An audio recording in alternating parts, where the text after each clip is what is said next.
evening, everybody, and welcome to the YWCA's Enlightened Conversations.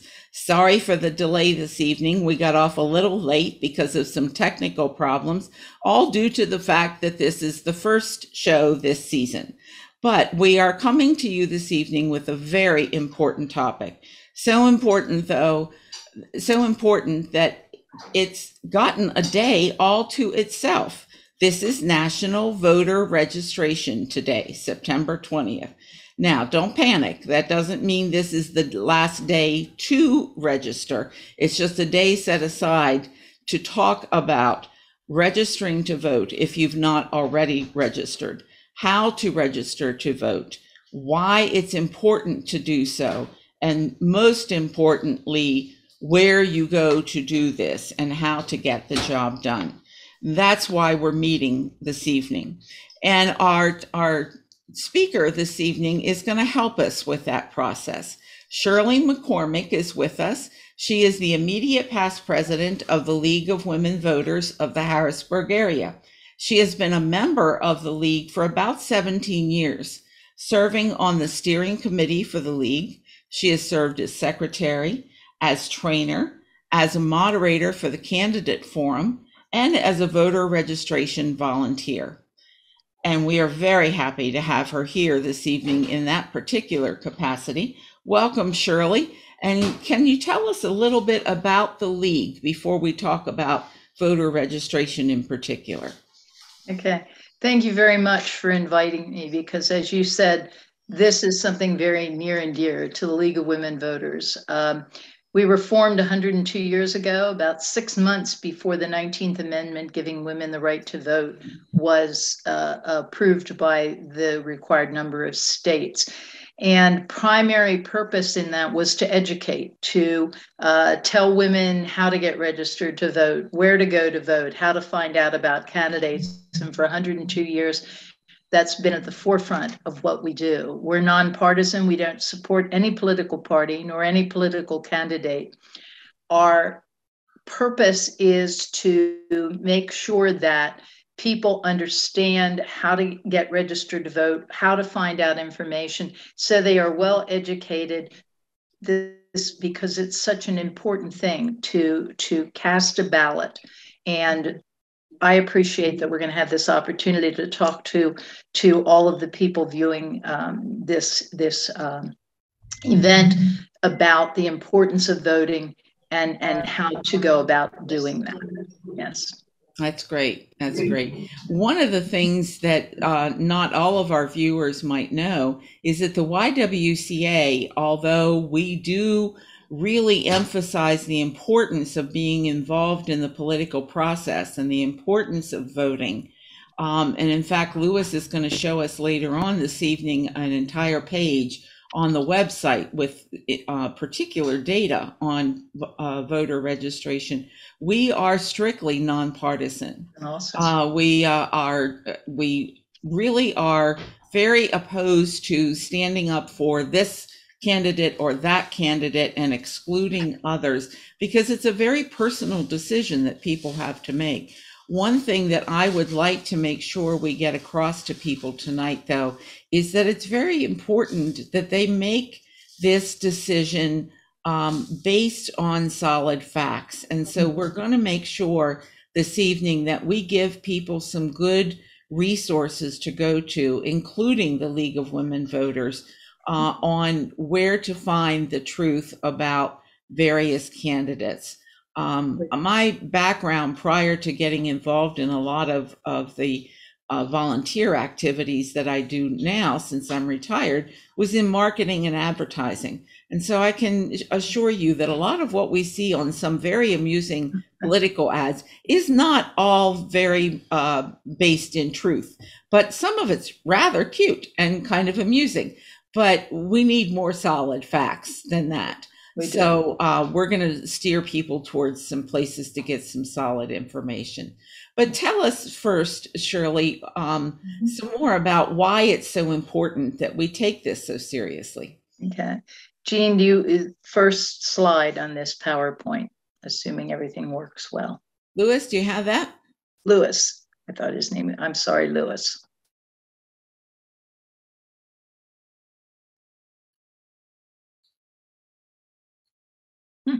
Sorry, I'm here. 1 second.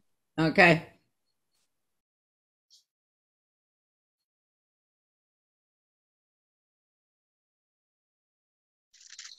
Let's see if that works. There it is. All right. Usually in presidential elections, like the 2020, 2016 presidential elections, millions and millions of people go to vote because this is the president and they find it very important. And also we are inundated with information about the candidates for such a long period of time. That they are important, absolutely, but they're not the only people that you vote for that are important. So we put together this list of decisions that elected officials make, because in what we call the off-year elections, like last year, 2021, you were voting for school board members and county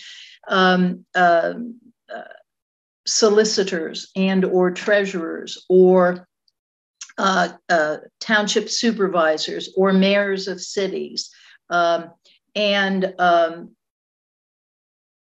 This screen has gotten smaller and has now just disappeared. Yeah. For why.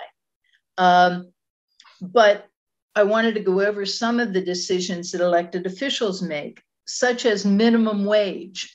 That's decided within the state. So the people you elect to Pennsylvania House of Representatives and the Senate are deciding Pennsylvania's minimum wage. So you can vote for the president. That's wonderful. That's important. But so are these people, because if you think the minimum wage, which in Pennsylvania is currently $7.25, is not a livable wage, you want to be looking at candidates who agree with you. Tax rates, yes, federal government is going to tax you. But guess what? So does Pennsylvania tax you. So does your school board tax you. So the people that are on the school board are very important from that. Your township taxes you. Your county taxes you. So when you're looking at voting, it's not just the president, because actually he doesn't set the tax rate, the legislature does. School curriculum requirements, there's your school board. School board members in some districts were elected last year, and we had a very poor turnout in that off-year election. And people are concerned about having, please read on this list if you're for gun control or you're opposed to gun. We're going to decide, yes, we need gun control. No, we don't. In your federal Congress, your state senator, your state representative are going to be deciding issues relative to this. From the state, but it also comes from your county quite often. And they have been hurting for quite a while in getting enough money to be able to keep them operating. Financial aid for college. Again, the legislature in Pennsylvania is offering, as does the federal government, financial aid for college. How do these particular people feel about that? And we just recently saw these forgiveness on school loans that was done at the national level. Could be done at local level as well. Community safety, I always find this an important one, because your township supervisors, or if you're in a city, your city council and mayor are deciding, are you going to have a police force? How many police? How are you paying for them? Fire protection in your particular municipality, garbage and trash pickup. Many municipalities contract for trash pickup, whether there will be street lights or there won't be street lights in various areas. Military and veterans issues, how much are they being paid? Are their health benefits being covered? This is normally a federal kind of issue. Again, your federal senator and representative. Women's health issues. Yes, at the national level, again, the senator and House of Representatives people, but also your state representatives, and also to some degree in a local level of what kind of health services they may be providing in the community for women. Climate change policies. Do you think we need stronger ones or less stronger ones?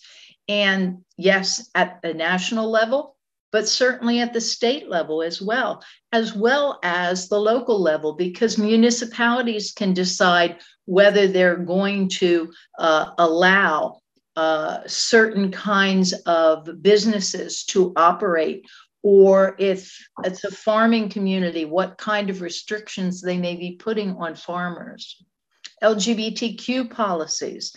Again, national, yes, statewide, very important, but you may see even in a local level, you're seeing school boards now talk about LGBTQ and whether transgender students can participate in sports or not.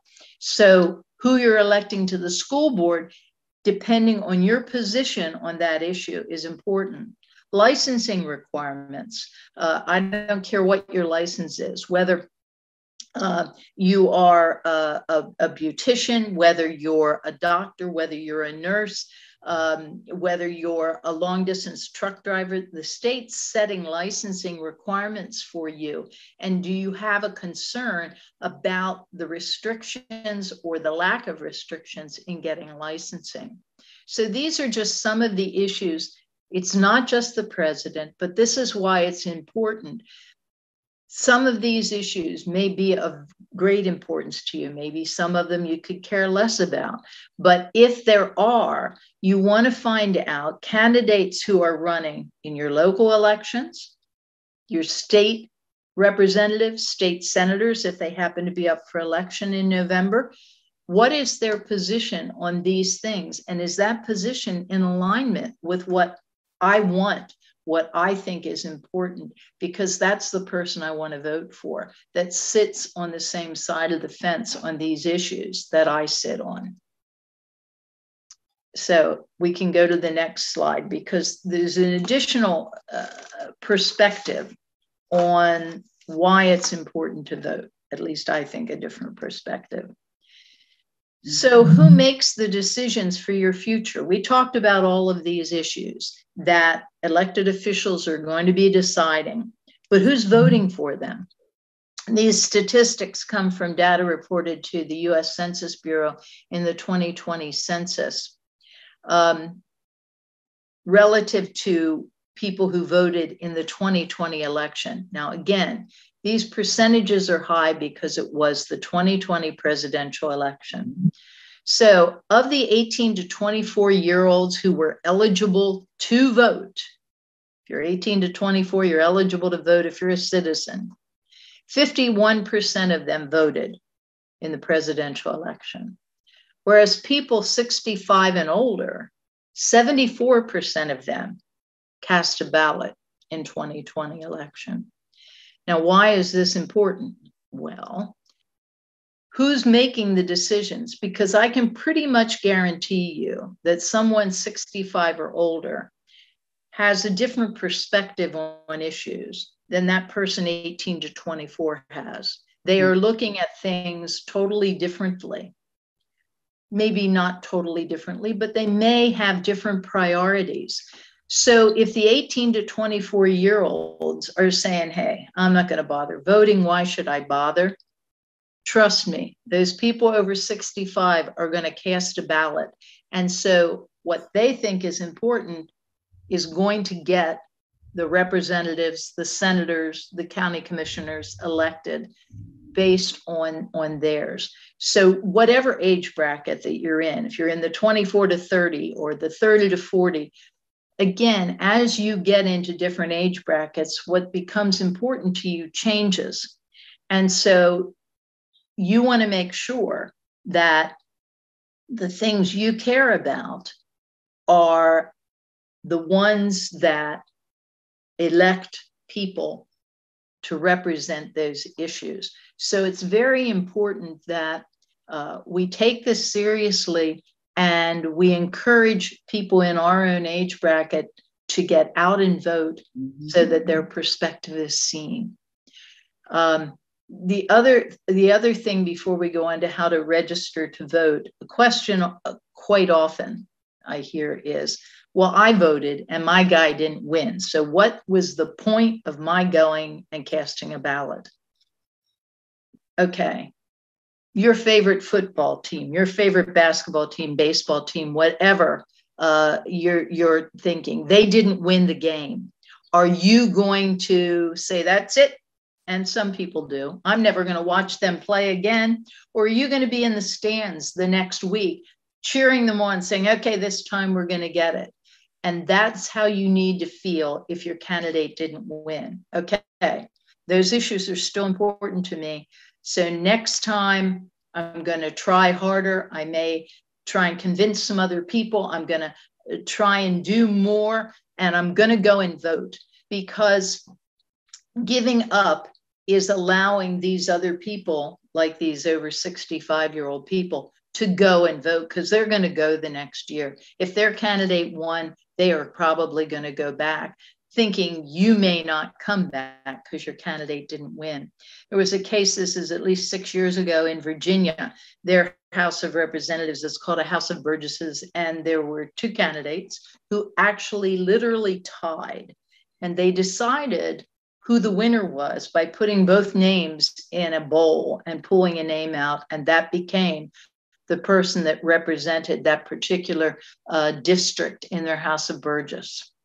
Only one more person had to cast a ballot, and that would have decided. But because they didn't, they pulled a name out of a hat, and that elected the person. So hopefully, unless you have questions later, these will strike you as very important reasons to find out about the candidates and to make sure you cast a ballot. You know, Shirley, looking at this graph that you have here with the percentages, I don't know if there's any direct correlation, but I'm struck by the fact that this is the 2020 presidential election, right, and we've got the 18 to 24s, 51% of them voted, which, yeah, 51% is not a high percentage, but remembering when I was 18 and I was one of the first 18-year-olds eligible to vote, they had just passed it then, 51% was pretty good, you know, for my age group. So that was a fair representation, and 74% of age 65 and older, that's pretty, I would think that's pretty outstanding. It is. What are the two biggest things that we hear people applauding that have gotten done recently? Is elimination of some student debt, 18 to 24-year-olds, exactly, and the prescription drug issue, age 65 and older. So, you know, makes you wonder if there's not a correlation. Now, doesn't mean that people in the middle there didn't have those same causes at heart, but yes, it does kind of strike a chord when you're looking at that data. Well, and also this is an improvement that our previous slide similar to this was for the 2016 election, and only about 28% of the 18 to 24-year-olds voted in the 2016 election. Ooh. So it improved greatly. Because there has been more, I'm seeing more of younger people taking this seriously, wanting to make sure their voice is heard, which makes me very happy. But you're right, there are, because of all of these issues that we talked about, those that are important to you, you need to make sure your voice is heard on those particular issues. Before we go on to any discussion on the how-tos, what can we do as average citizens to encourage friends and neighbors and family members to vote? Wow. What do you tell your friends or family members to get them out there? That's a very difficult question to answer. all that you can do is, if you happen to be with family at dinner or out somewhere, are you registered to vote? Are you planning to vote? And if they give you that kind of, nah, I don't care kind of thing, then now you're kind of armed with, well, yeah, but what about, remember, we were just talking about, my favorite is, I think that the state legislature should offer chocolate chip cookies to every Pennsylvania citizen once a month. I have yet to find any candidate supporting that position, but I keep hoping. We were just talking about that, and you wanted a candidate to do, what are you doing about that? So the best you can do is just try and have the conversation. Mm-hmm. It's very difficult now because people have become unwilling to discuss these kind of things. It's more difficult, but simply asking them, are you registered to vote? If you don't know how I can help you, or, do you need a ride to the polling place? I'll be glad to take you. Certainly things like that, talking to your neighbors, talking to your friends, and just asking them, are they registered? Are they going to vote? I think it's really important. That's the best you can do, in my opinion. I don't, it's very difficult. We do voter registration tables quite often, and this is back a ways, 2013. I was at an event this town was having in its park. There's our voter registration table, woman walking by, and I said to her, are you registered to vote? And she said, no. And I said, well, come over here. We can fill out the form, I'll register. And she said, no, my husband does the voting for our family. And I was shocked. I mean, we're in 2013, for goodness sakes.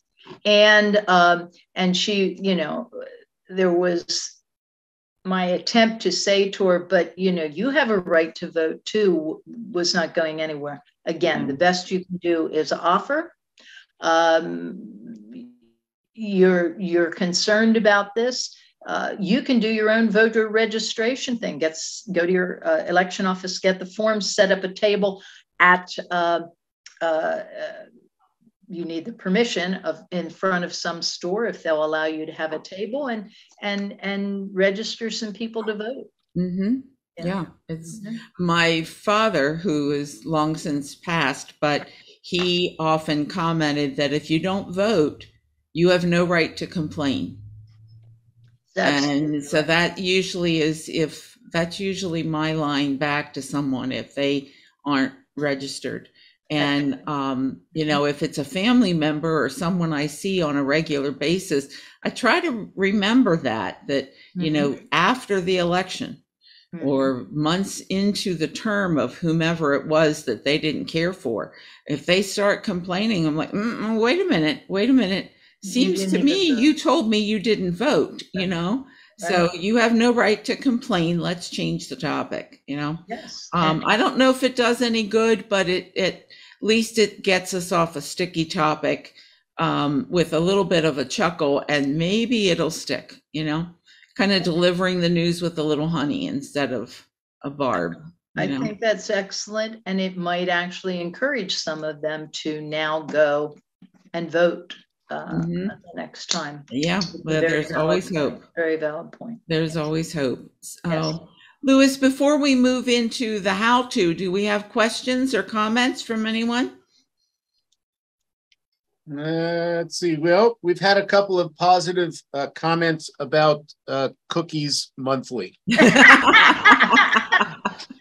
Shirley, if you ever run on that platform, I'll back you up. Okay. Well, I figure, I'd be a shoo-in, but yeah. But they'd make me work on other stuff other than the cookies. Yeah, somehow. And there'd be some, local health nut that wouldn't let you do it, Yeah. No sugar, no carbs, right? Yeah, no sugar, no carbs. So, all right, Louis, let's go on to the next slide and talk a little bit about the how-to. You had mentioned, Shirley, about, getting the the papers and setting up a table, and you certainly can do that. One of the things that I have found very helpful in encouraging friends and family members to vote is this beautiful little QR code. And mainly because I'm talking to a lot of young people lately. I've got 2 grandchildren in college who are eligible to vote, and I kind of peppered them with this early on in the summer, only to be reminded that yes, mom took care of it. She got us the papers, she got us the signed up, and but so now my litany will turn to, did you get your absentee ballots, because they're both out of state at schools. But there is some time delay in this, and again, as we were talking earlier about the online ability to register and get an absentee ballot on with one swipe, there are dates that we must pay attention to. You can register to vote online 15 days prior to an election. Now, in our case, that's October 20th, I think. Is that 24th. the date? 24th. Okay. And you can register to vote in person on the 24th. But to register to vote by mail, you have to do that much earlier. If you're going to fill out the form and mail it, it must be received 15 days prior to an election. Personally, I don't feel real comfortable putting something in the mail these days on day 17 and assuming it's going to get to where it belongs on day 15. So, you know, you would want to back it up to maybe day 20, day 21, or, you know, much earlier. So the easiest thing to do is to, you know, shoot your phone camera at this QR code. It'll take you directly to the website where you can sign up to register to vote. And then you will get your registration information in the mail very shortly after that. Louis, can you take us to the next screen? I want people to see what it looks like when you visit the PA online voter registration. The QR code in the upper left corner of your screen is the same one that was on the last screen. That's the one you would use with the QR reader on your phone or your tablet. And it would take you directly to PA voter registration at the Department of State. And it'll remind you right there that the deadline is 10/24, is the last day to register with this site before the November 8 election. Now, if you're planning to apply for a absentee ballot, you're going to want to do this a whole lot earlier, which is why National Voter Registration Day is today. If you're not registered and you're out of state and you need to use an absentee ballot, if you don't think you'll be in state on the 8th, do at least this step now and get the voter registration handled. Then come back and do the part for the absentee ballot. Because it can take a while. The State Department has X number of employees, whatever that is. I don't know that number, but if a lot of voters are clamoring for absentee ballots, they can only process things so fast. And those indeed go by mail because they're paper.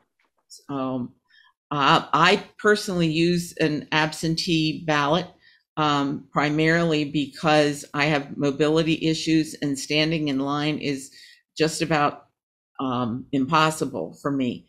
And so we have switched to the absentee because of that. I find it a lot easier myself because I can take my time and think through what I'm doing. But it's all what people need to have to make the process work for them. Can you go to the next slide, Louis? A reminder again that the municipal general election is November 8th. If you're not sure where you are supposed to vote or where you need to be voting, like what district am I in? Am I voting? Is my House of Representative person up for re-election, or is somebody else my representative? Because I have a friend who lives 3 miles over and they've got a different representative. Which district am I in? And Pennsylvania is particularly confusing now because we've recently redistricted. There is on the York County website, and you can get to that through the YW's website, the interactive York County voting map and information site. It's available for anybody to use, and you click on that, you'll be able to find out what voting district you live in, where your polling place is located, and if you need, it'll give you directions from where you are to where you need to go to vote. So they're making it as simple as possible. So in Hanover, we have 5 wards. This is strictly for the borough of Hanover.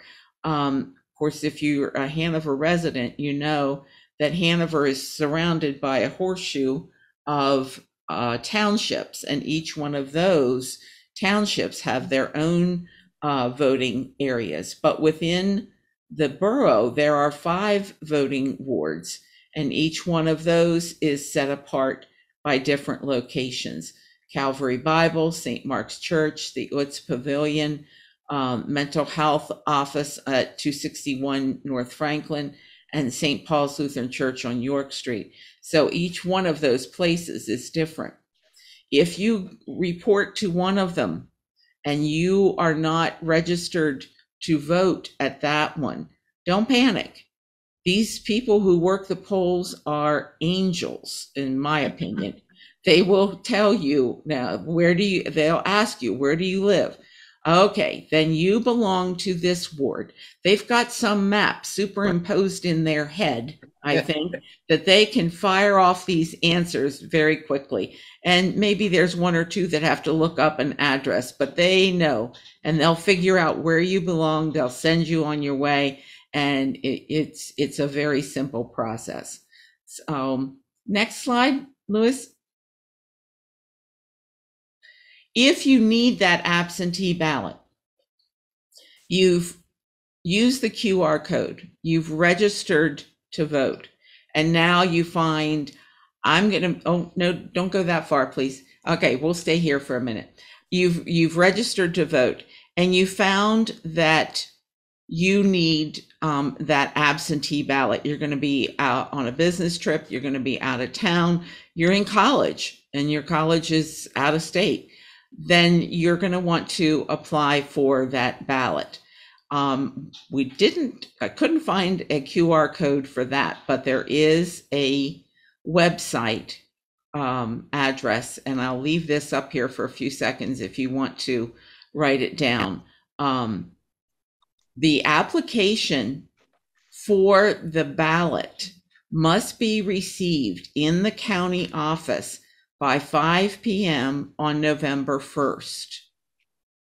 The deadline then to return your absentee ballot is 8 o'clock on November 8th.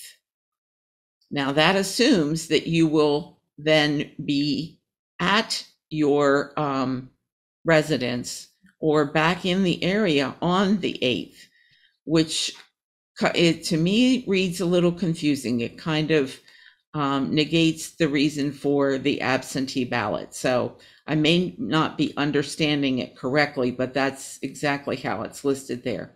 May I make a comment on that? Yes, please. We have felt for the longest time that that's a really bad amount of time. November 1st, you can, fill out that application and get it there November 1st. But the problem is, fine, the application is with the Department of State or your local election bureau, but they now have to mail you the ballot Exactly. How many days is that going to take for them to mail the ballot?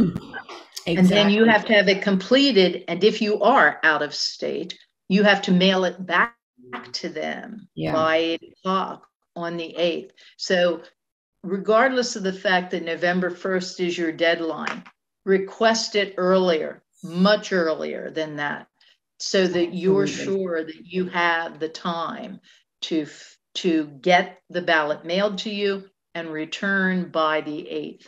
So that is the deadline, but don't wait. Don't wait. I would not trust it. It's just not enough turnaround time. Not enough turnaround time. You know, you really cannot expect people to to receive your application, process it, and get it back to you in that amount of time. And you've been talking about absentee ballot, mail-in, simple mail-in ballot. If you really are going to be here, mail-in ballots are still valid in Pennsylvania. So they are two different processes. Absentee is you are physically unable or you're not going to be here on election day, but a mail-in ballot, same QR code, same way to go through this, and it will direct you to whether you're a mail-in ballot or an absentee ballot. But all the deadlines are still the same. You have until the 1st of November to request one, but don't wait that long. And then you have till the 8th to get it back, the ballot completed and back to them. The important thing is to act early.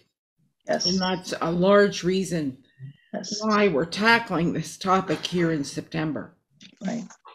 And why National Voter Registration Month or Voter Registration Day is so many weeks before Election Day, because all of these things take time.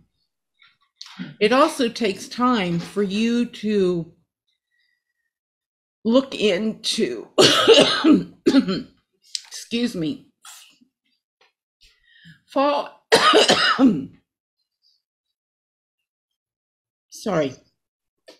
allergies are particularly potent this year.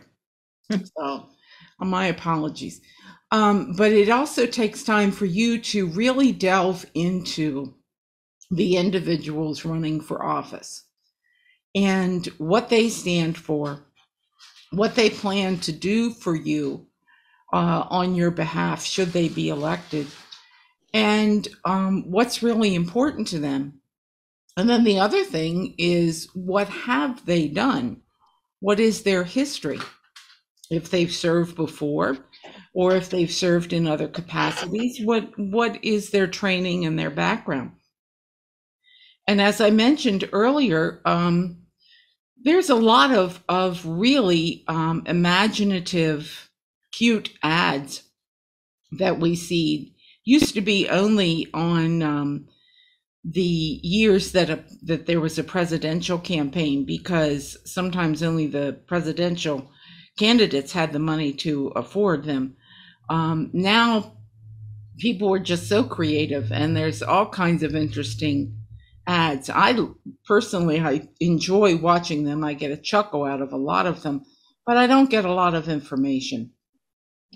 And so it's important that we as voters realize that we can be amused by some of these, and it's great to have a little laugh or a little amusement at some of what happens, but it's more important to gather some real solid information.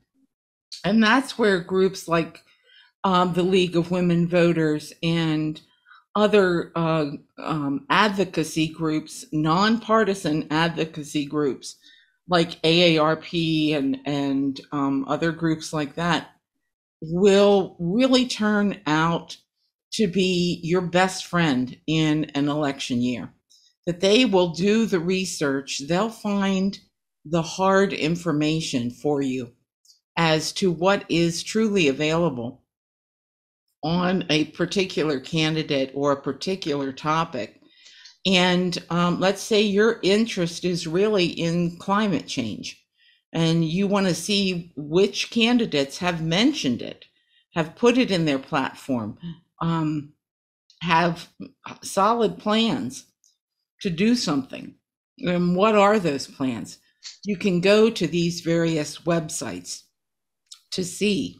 Or if you're looking at the Pennsylvania governor's race, and you see two people running for governor, and you really don't know what is the difference between them, you can go to these websites and draw your own conclusions based on the hard facts. Louis, could you go ahead 2 frames, please? There's the QR code again. This is what I wanted to put up here. These are some of the websites that provide information for voters that is completely nonpartisan. The League of Women Voters.org and vote411.org are both part of League of Women. They both come through the League of Women Voters. There is where you're going to find probably your most nonpartisan, objective look at what a candidate stands for. What have they said? What have they done? What is their position? What is their record? That's where you're going to find the most unbiased information. VoteUSA.org and Principle-Based Politics. It's a long name for a website, but it's a really good website for information based on certain topics that you are wanting to look up. Perhaps it's women's health care, maybe it's climate change, maybe it's taxation, whatever. And all of these end with .org. Made life a whole lot easier to make the slide. You can also look at specific groups like the VFW, AARP, those kind of groups. Now, obviously, they're going to provide information that is going to be more slanted toward their membership, but these 4 are going to provide information that is very straightforward, unbiased, nonpartisan. They're going to give you the straight facts. And if you're really struggling with which way do I want to go, this is something that would really make a difference in having you weigh a decision. It may really help you make your final choice on some of these candidates, because oftentimes when you watch an hour or 2 of TV in the evening, you find yourself chuckling at all of the political ads, but you realize at the end of the time, you haven't learned anything other than who has the most amusement, but not so much as to who I should vote for. Shirley, since 2 of these are from the League of Women Voters, is there anything you can add to those? The League of Women Voters.org, I don't know that you're going to find information about candidates there. You're going to find out about a lot of information about the League. But Vote 411 is our website that we send out 3-4 questions to every candidate running and ask them. They go online themselves and they fill in a short bio and response to the questions that we have asked them. They don't send it to us. We don't retype it. We don't edit it. They fill in the information. So you're going to see from them. I mean, we do say, okay, it's the governor. Here's the governor's salary. Here's what the governor's job is. And then you'll see the candidates. You'll also see, by going to it, what's on your ballot for your particular area. If you're not familiar, well, who is the representative running in my particular district? And you'll see them there. understand if you're not seeing answers to questions, the candidate has not responded to our request.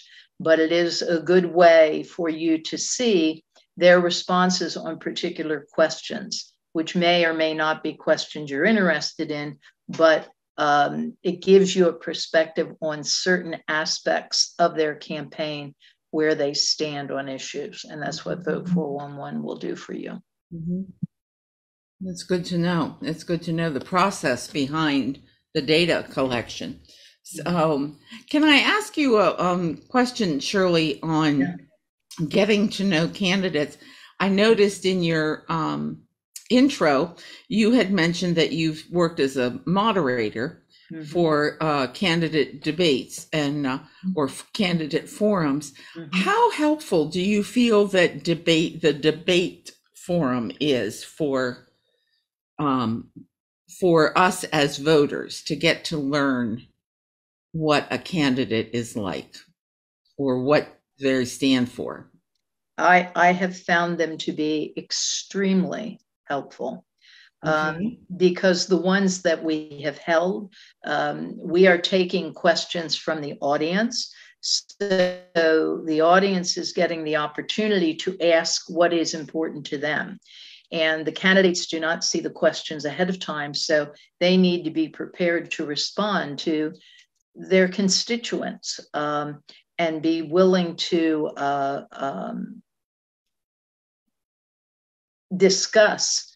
And this gives you an opportunity to actually see where they stand on things that are important to you. I found them very, very good. What we're finding now is it is becoming more and more difficult to get candidates willing to do this. We've been trying this fall because obviously there's a gubernatorial and Senate, federal Senate debate that is very important. And your audience is probably well aware of how difficult it has been to get candidates to commit to doing that. Because if you think of it from your perspective, okay, I'm here on the stage, I have no idea what they're going to ask me. That's a very difficult thing to do. Yeah, to be ready to speak off the cuff about whatever issue they have. But I think it gives you such an interesting perspective on candidates. This is way back in 2004 when our local House of Representative person had resigned, and so two new candidates, a Republican and a Democrat, were there. And one of the candidates said that I am only going to run for 2 terms because, I think then other people should have an opportunity. That particular candidate is completing something like their 7th or 8th term now. So, it was interesting at the time. That was the position. And then you find something happened along the way there and they felt, I like this job. I'm not going to quit. Yeah. Right. Yeah. Yeah. Yeah. I'm good at this. I'm going to stay. Yeah, exactly. Okay. Before we wrap up here, Lou, do we have any other questions? We do not. Okay. Well, we must have done good, Shirley. Must have done good. Lou, can you go back one slide and let's just leave that QR code up there for just a few minutes in case anyone else would like to see it. If you have your smartphone handy and you would like to capture that, now's the time to take a picture of it, and you can, or to have your QR reader take a read of it and get yourself to that website so that you can have that to register to vote or to share it with someone. I was speaking with someone a few weeks ago about going out to college campuses and helping to register college students to vote. And she mentioned that probably the easiest thing to do now would be to get T-shirts made with the QR code on the front and the back. And then all you'd have to do is when you ask someone if they registered to vote, you just turn and say, here, read my back, and they could sign up right away and get Very registered. clever. Yeah, the QR codes are wonderful. I truly enjoy them. But hopefully that will give you a little extra time to get to see that. And I know that Lewis has placed some valuable information on the YW's website. It is under What We're Doing, and talks about registering to vote on the YWCA Hanover.org, and then / what we're doing. So if you lose your QR code and you're fumbling about trying to figure out how to register to vote, go to the YWCA Hanover webpage and you'll find it there. We'll be sure to get you in touch there. Couple of last minute announcements before we sign off for tonight. There are a few things coming up that we wanted to remind you of coming up in the YW schedule. This Wednesday, the 28th, not tomorrow, but next Wednesday, the 28th, from 5 to 7 at the Hanover YW, the LGBTQIA Services and Resource Fair will be held.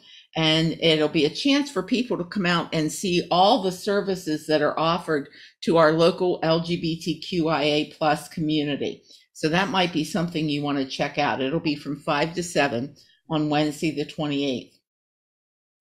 On Sunday, October 2nd, so that's next Sunday, there will be a voter rally on Hanover Square from 2 to 3:30 p.m. Again, nonpartisan, not talking either party, just get out and vote. So we're going to have a rally there to try to encourage people to vote. Whether you vote red, blue, pink, purple, or, mix them all up, we don't care. Just make sure your voice is heard. On October 5th at 6 p.m., there is a special edition of Enlightened Conversations called Words Matter, Understanding Gender Identity and Language. And Lewis, if you could go forward about 2 slides, I think we'll find that one.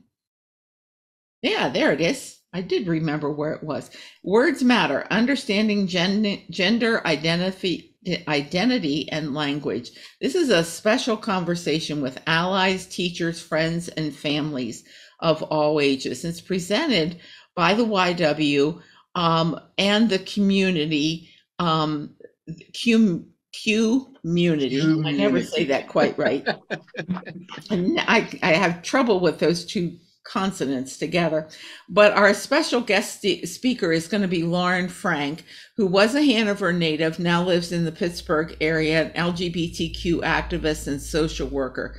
And she's going to take us through some interesting studies on pronouns. What do some of the new terms mean, like non-binary, that sort of thing?